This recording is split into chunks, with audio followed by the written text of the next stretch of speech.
I said support Donald Trump, verbal support, express support, and I specifically said, like the Canadians and the Australians, who all came out with statements. And I said, why is our country not putting out a statement? Let me tell you what Keir Starmer is actually doing.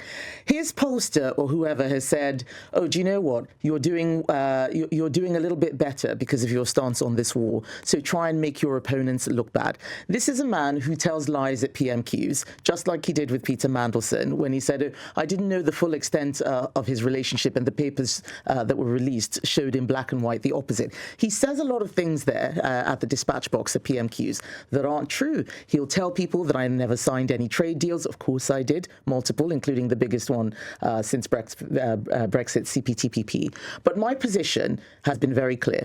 We didn't start this war, but whether we like it or not, because of our relationship with the US and Israel, we'll be dragged into it. So let's say whose side we're on. You did say... And when British bases are attacked, don't just try and catch the arrows. You've got to stop the archer, or eventually you will get hit. I said that he should also allow our bases to be used by the US. He said no, and then he U-turned and said yes. So I've been consistent. This is not a conflict that we started. We've been dragged into it, but we need to have clear eyes and a plan. Starmer had his head in the sand, and then when it looked like it wasn't going well, said, oh, well, I was against it all along. I'm doing my Love Actually thing, standing up to Donald Trump.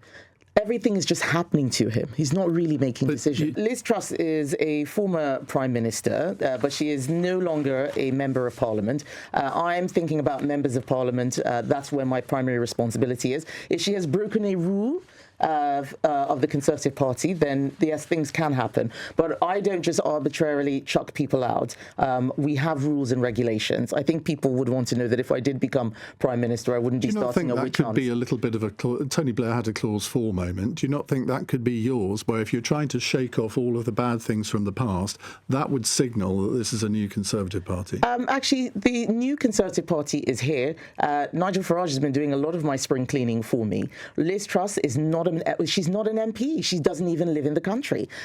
She's an ex-Prime Minister. That is true. She doesn't live in the country, really? Does she? Because I don't see her here. She's always in the US. I assume she'd moved. Has she not?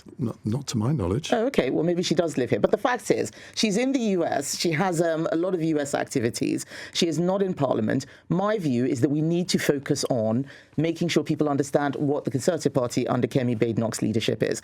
I'm sick and tired of all of these stories about rows and people fighting, infighting. It's just a distraction. The people who are running the country now are Labour, and they are making a mess.